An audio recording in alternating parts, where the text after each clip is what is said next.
You're being watched. Choose your next word very carefully. You have 15 minutes to decide. Either you show up at Everett Tower, or this opportunity disappears forever. That was the voice on the other end of the line, cold, clear, and terrifyingly calm. Zariah Bennett stood in the back corner of a rain-soaked diner off Route 1 Edison, New Jersey. Her fingers still wrapped around the slick leather of the wallet she had found. It was 2:03 a.m. She was supposed to be clocking out, heading home, curling up with her pharmacology textbook. Instead, she was staring down the barrel of a choice she never asked for. The wallet had been left behind in booth 12, right after midnight, by a man dressed like he didn't belong anywhere near a place that served waffles on chipped plates. His suit had probably cost more than her rent. He barely touched his espresso, left no tip, no smile. Just silence and that wallet. Inside was a platinum card with no bank name, only the name Silas Everett, a name Zariah knew. Everyone did. Billionaire tech CEO, the kind of man who didn't drop things by accident. Especially not things that held over 10 grand in cash. That's how this black story began. Zariah could have walked out, pocketed the money, paid her tuition, repaired her dying car, finally bought the new scrubs she'd been eyeing for weeks. But something in her, something raised by a grandmother who said, "Do right, even when right don't pay," refused. So she called the number inside and triggered a test. A test of character, of loyalty, of integrity in a world that rarely rewards it. This is Hidden Worth, the place where ordinary people face impossible choices. If you've ever felt overlooked, underestimated, or pushed aside, this story is for you. Hit that like button if you believe in doing right, even when it's hard. Subscribe if you're ready for more stories that challenge what we think we know. Because this wasn't just about returning a wallet. This was about what happens when power meets principle and a girl nobody expected to matter suddenly does. Zariah Bennett had mastered the art of the professional smile. She wore it like armor, bright, inviting, and perfectly practiced. It didn't matter if she was running on 3 hours of sleep or if her back ached from double shifts, that smile stayed in place. It was part of the uniform, right along with the black apron and non-slip sneakers. But that night, as the rain hammered against the windows and the diner's neon lights flickered like they were on their last breath, even her best smile couldn't protect her. The 3 guys in the back booth, young, white, all in matching hoodies with some startup logo across their chests, had been making comments since they walked in. Loud enough for her to hear. Loud enough to let her know they didn't see her as a person, just a prop in their late-night comedy sketch. "Hey, did you leave your Bentley outside?" One of them had joked as she took their order. Another snorted. "Nah, she probably rides a unicorn to work." They weren't being clever, just cruel. But Zariah didn't flinch. She gave them the same polite tone she gave everyone. "Would you like anything else with your coffee?" That's what made them angrier, the fact that she didn't give them what they really wanted. A reaction, a crack, a sign that their words had landed, but she wouldn't give them that power. And when they saw her pick up the wallet left behind by the man in the gray suit, something shifted. "Ooh," one of them sneered. "Looks like our girl just hit the jackpot. You gonna run that card or just skip town with the cash?" Another added, "Bet she's already thinking about what color Lambo to lease." They laughed, loud, ugly. Zariah's hands gripped the wallet tighter, not out of fear but out of resolve. Because this was exactly what the world expected her to do. Take what wasn't hers, live up to their worst assumptions, prove their bias right. It wasn't new. She had seen it in college lectures, job interviews, even the grocery store line. A smile, no matter how bright, couldn't change the skin she was born in. And for too many people, that skin was all they ever chose to see. But Zariah didn't live for their approval. She lived by her values. Her grandmother's words echoed again. "You don't have to convince 'em, baby. Just be undeniable." She took a breath, walked back behind the counter, and reached for the phone. She had already made her choice. The wallet felt too expensive for the counter it now rested on. Zariah laid it gently beside the cash register, wiping her hands on her apron, as if the leather had left a trace of its world on her skin. It was smooth, cordovan brown, clearly handmade, and barely scuffed. It looked like it belonged in the hands of a man who never carried his own coffee. not someone sipping espresso in a highway diner at midnight. She hadn't opened it out of curiosity. She opened it because it was the right thing to do. She needed to know who to return it to.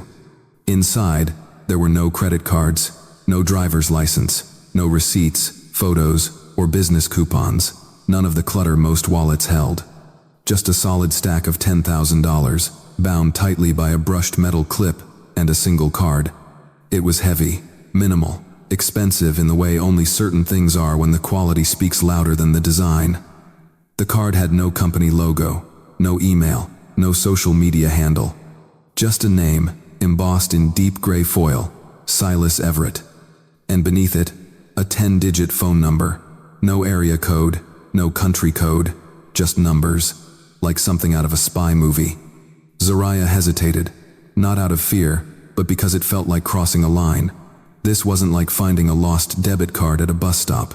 This man was deliberate, intentional. Men like him didn't lose wallets, they planted them. Still, she tapped the number into the old diner phone, the one with the greasy receiver and the coiled cord that always tangled. It rang once, then silence. And just when she thought it had disconnected, a voice answered, male, calm, flat. Speak. Zariah swallowed. Yes, my name is Zariah Bennett. I'm calling from Edison Diner. I believe one of your associates may have left something behind. There was a pause, not the awkward kind, the kind that felt like a calculation. Then clipped and direct. Do not leave. Someone is coming. Do not hand the wallet to anyone else. Do not speak further. The line went dead. Zariah stared at the receiver, still warm from her grip. That was it. No thank you, no confirmation, just orders. Precise, emotionless instructions. She placed the card back into the wallet, then slipped it into the drawer beneath the counter, her heartbeat loud against the soft hum of the overhead lights. She didn't know it yet, but she hadn't just returned a wallet. She had entered his world. At exactly 2:29 a.m., the headlights cut through the rain like a warning. Zariah spotted the vehicle before she heard it. It moved slow, like it owned the road. A black SUV, massive, spotless, and completely silent, slid into the lot like it had always belonged there. No plates, no stickers, nothing to suggest it had ever been registered to anyone, anywhere. It parked without turning off the engine. Inside the diner, everything went still. Zariah wiped her damp palms on her apron, her eyes locked on the entrance. Every part of her was awake now, her breath shallow, her muscles tight, her pulse a metronome of warning. She didn't know what kind of man would come for a wallet that carried no ID, no address, no credit, but had $10,000 in it and a number that rang like a government switchboard. The door opened. A tall man stepped in, dressed in a perfectly tailored gray suit. It fit him like armor, sharp lines, expensive fabric, unwrinkled despite the rain. His skin was pale, his expression unreadable. No umbrella, no coat, no water on his shoes. He didn't look around. He didn't hesitate. Zariah Bennett? His voice was low, crisp, and mechanical. Not rude, just emptied of anything human. A question stripped down to function. Yes, she said, keeping her tone neutral. I have the wallet. She reached under the counter, retrieved it carefully, and placed it in the middle of the countertop between them. The man didn't reach for it right away. Instead, his eyes scanned her, not in a creepy way, in a way that said he was trained to remember everything about her height, posture, clothing, the way she stood, the way she blinked. Every micro-expression cataloged in real time. Then, finally, he picked it up. He didn't open it. He didn't count the money. He simply tapped it twice against the counter, as if to test its weight, then slid it into the inside pocket of his suit. Mr. Everett acknowledges your action, he said flatly. You are no longer anonymous. With that, he reached into the opposite pocket and placed a thick, sealed envelope on the counter. Compensation. Zariah's instinct screamed. She raised both hands slightly. I don't want money, she said, firm but respectful. It's not why I called. The man didn't blink. It's not a request. The exchange is procedural. Declining it is not an option. And just like that, he turned and walked out. The SUV drove off without headlights. The envelope remained, heavy and silent. Zariah stared at it, heart pounding. This wasn't a thank you. This was a transaction. 3 days passed in the kind of silence that felt like an impending storm. Zariah couldn't stop looking over her shoulder. Every little sound, footsteps, the hum of a passing car, the soft tap of rain against the diner windows felt louder than it should. The envelope with the money sat heavy in her dresser drawer, untouched like the decision she knew she had to make but couldn't. It didn't matter how many textbooks she buried herself in, or how many hours she spent working at the diner. The truth weighed on her constantly, like the unspoken promise of something dark lurking just out of sight. She never touched the money. She didn't need it, not really. She had never wanted a shortcut. But it wasn't the money that gnawed at her. It was the feeling that everything was about to change, and she couldn't stop it, not without consequence. By the third day, the anxiety became unbearable. And then, just as the morning light began to break, the phone rang. It was 5 a.m. The diner was still closed, the only light coming from the flickering neon sign outside. The streets were empty, soaked from the rain that hadn't let up for days. Zariah's hand trembled as she reached for the receiver, the sound of her own breath too loud in the quiet room. She hadn't expected the phone to ring, not so soon, not at all, really. Zariah Bennett, the voice on the other end said, clipped, cold. It wasn't the man from before. This voice was harder, more impatient. Yes, Zariah said, her voice hoarse from the sleepless nights. Get dressed. There's a car waiting for you. You have 10 minutes. The voice didn't offer any explanation, any comfort. Just a command, sharp and final. You will go to Everett Tower. You will enter the building. Mr. Everett is expecting you. Zariah's heart raced, her mind swirling with thoughts she couldn't quite form. She stood there for a moment, frozen, trying to steady herself. The decision wasn't hers anymore. She could feel that now. The man's voice came again, cutting through her thoughts like a blade. Do not hesitate. You will not ask questions. Be there in 20 minutes, or the offer expires. The line went dead. Zariah stood in the quiet of the diner, her fingers still gripping the receiver. The world outside was cold, gray, and indifferent, just like the man's words. There was no room for doubt, no space for hesitation. She could refuse, but she knew what that would cost her, her future, her dream, and possibly her life, as she had known it. The weight of the envelope felt heavier now, more real. This wasn't about doing what was right anymore. This was about survival. This was about stepping into a world she never wanted to enter, but one she could no longer avoid.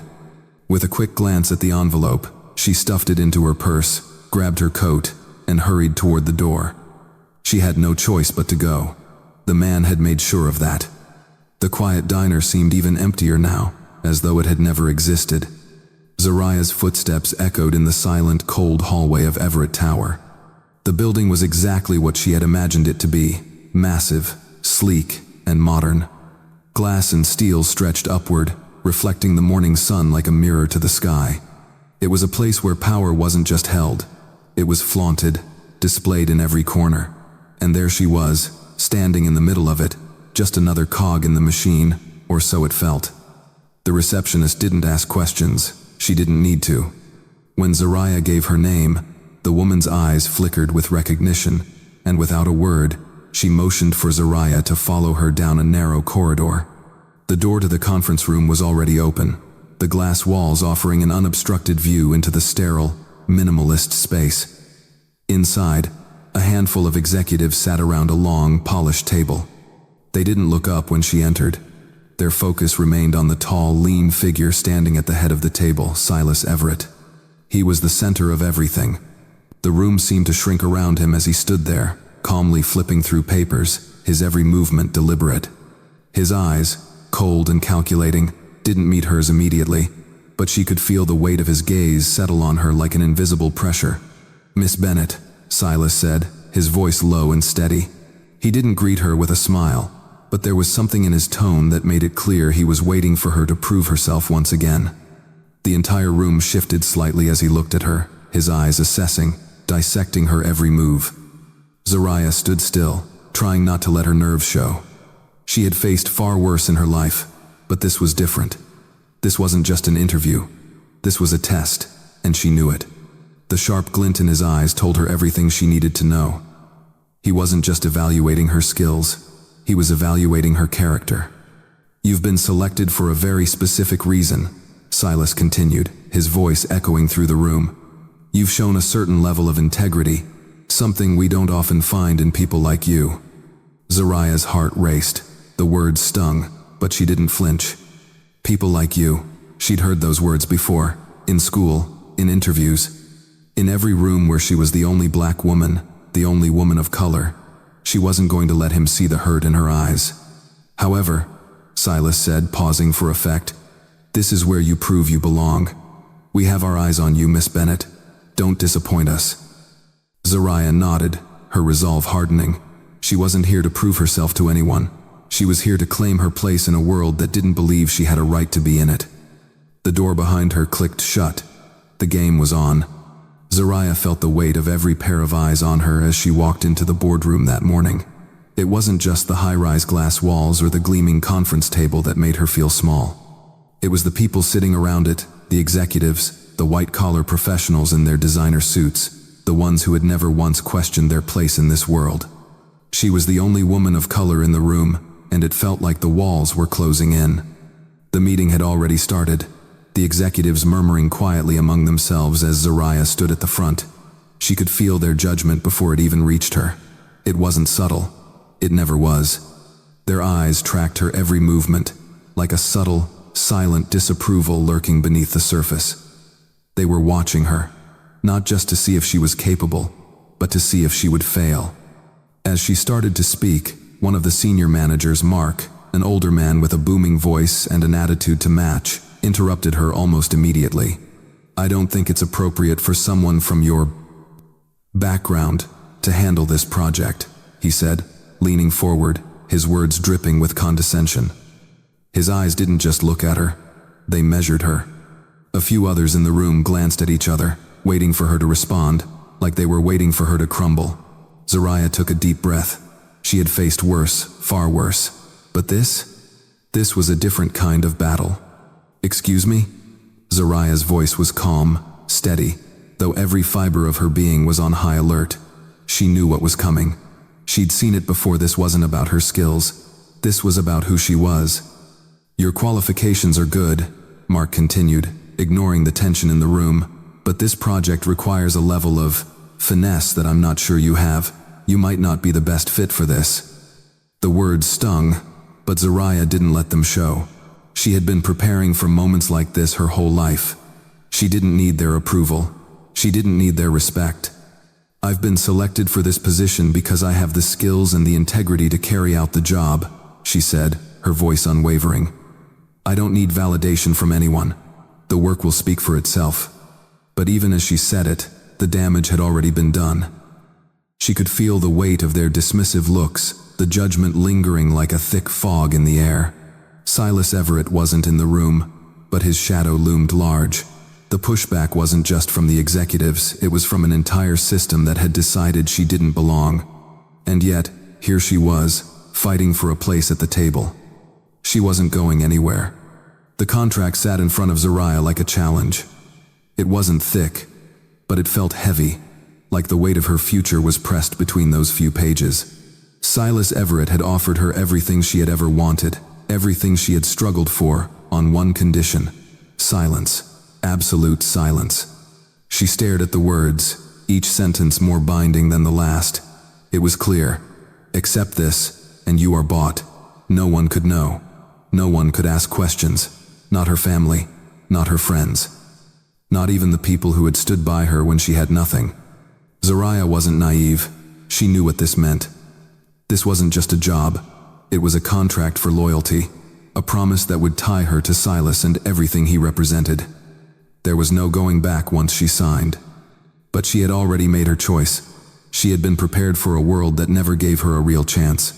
Now, she was taking control of her destiny, even if it meant giving up the part of herself that always believed she could succeed without compromise. The contract spelled out everything. Full tuition for medical school, a luxurious apartment, a steady income far above her wildest dreams. It was the life she had imagined, no debt, no struggle. Her dream of becoming a doctor, her dream of living a life without the constant pressure of financial strain, now within reach. But the price was steep. Every time she thought about the amount of money she would have, she also felt the invisible chains that were slowly wrapping around her. There was a catch. No one could know. "You understand," Silas had said when he handed her the contract, his voice smooth, detached. "This is for you. But the moment you speak about it to anyone, family, friends, anyone, the deal is off. Your future will be gone in an instant. You'll go back to where you started." The gravity of his words sank deep into Zariah's chest. She had never been so sure of something, yet so terrified. "Sign it," he added, his eyes locked on hers, waiting for her to make the final move. "Your future is in your hands, but you must keep it a secret." Zariah reached for the pen, feeling the cool metal in her hand. She hesitated for just a second, but that was all. She had worked too hard to get here. The pen hovered over the paper, then came down with a steady motion.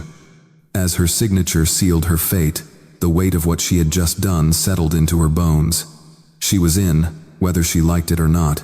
Her life had just changed, forever. Zariah's new life looked perfect from the outside. Her apartment was on the 28th floor of a luxury high-rise overlooking the Hudson.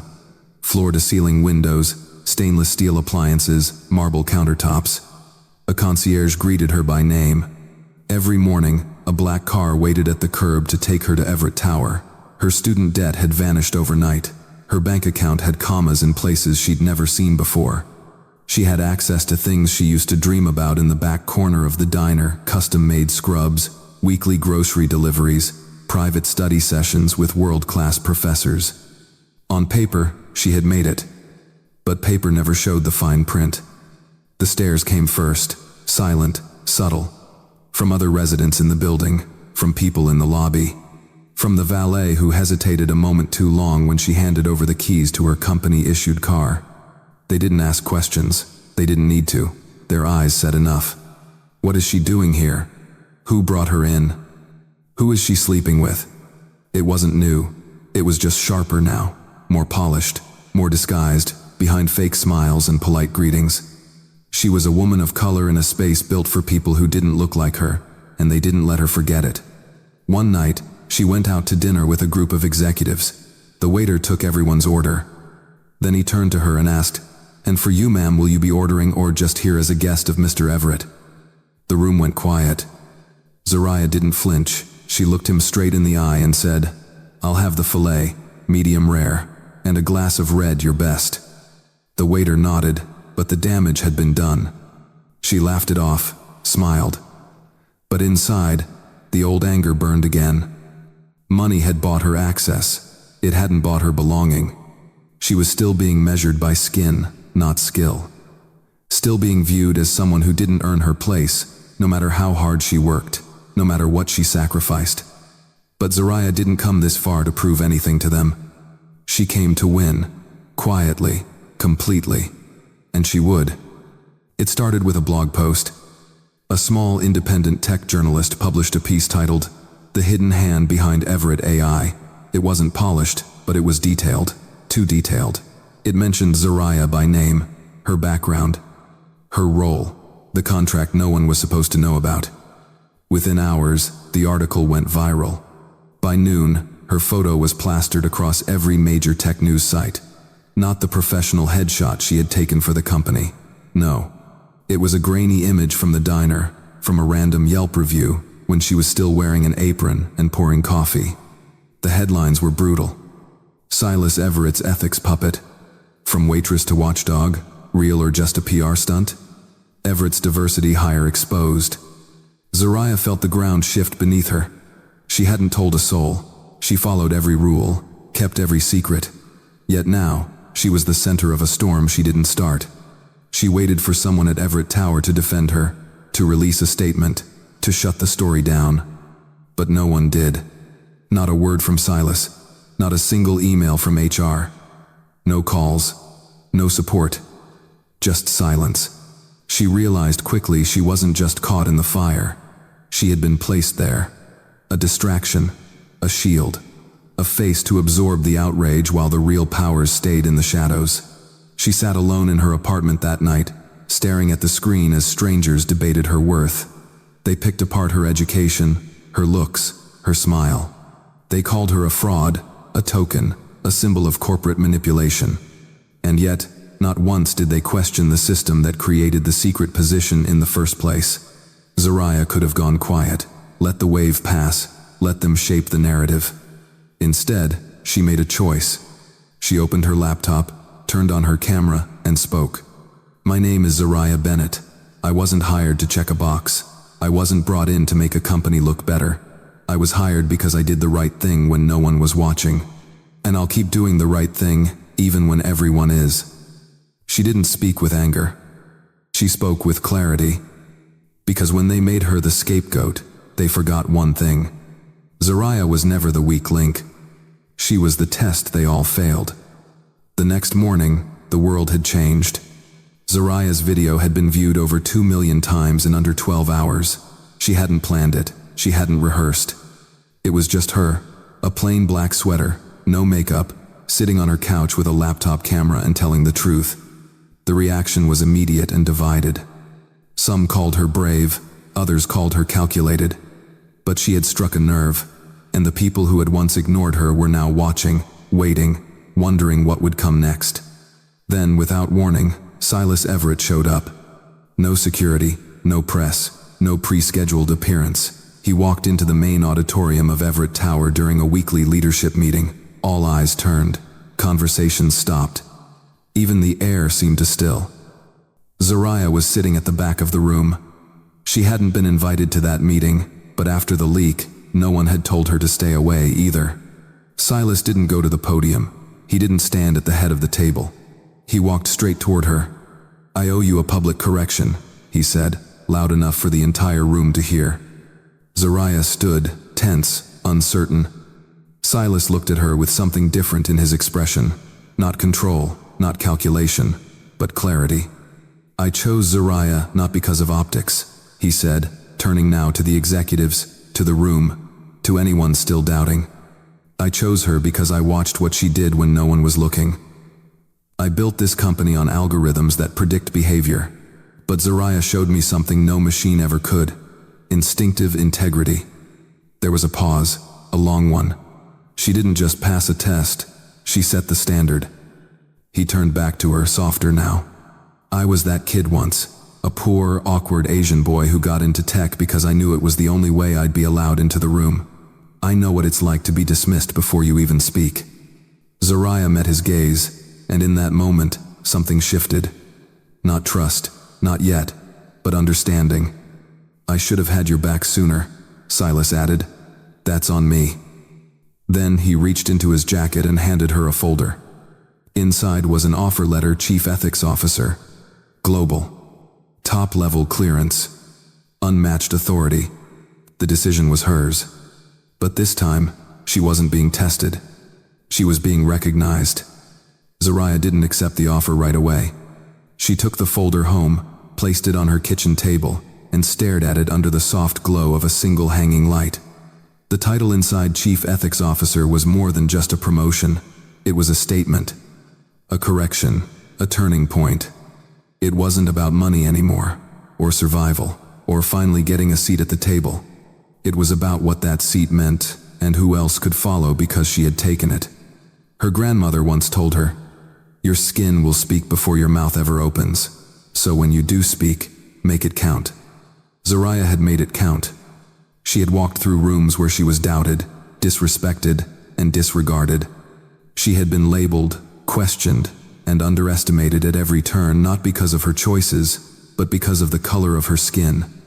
But none of it broke her, because Zariah's power wasn't in proving them wrong. It was in never letting them decide who she was in the first place. Her integrity had always been hers, not granted by a system, not approved by a boardroom, and certainly not defined by headlines. She took the job not to be the face of a company, but to be the force behind its conscience. And the first thing she did? She created a new program, anonymous, inclusive, and designed to seek out people just like she used to be. People working double shifts. People with dreams bigger than their paycheck. People with unshakable values in a world that constantly tempts you to trade them for something easier. Because in the end, what Zariah proved wasn't just that she belonged. She proved that integrity does not come with a skin tone. It comes from what you choose to do when no one's watching. And if her story tells us anything, it's this. You don't need permission to stand for what's right. You just need the courage to do it anyway. The C and degree as insecurity redder. If this story moved you, inspired you, or made you reflect even for a moment, share it. Pass it on to someone who needs to hear it. And if you want more true stories about silent strength and hidden worth, subscribe to the channel. There's more coming. You've been watching Hidden Worth. And remember, some of the strongest people in the room are the ones the world never saw coming.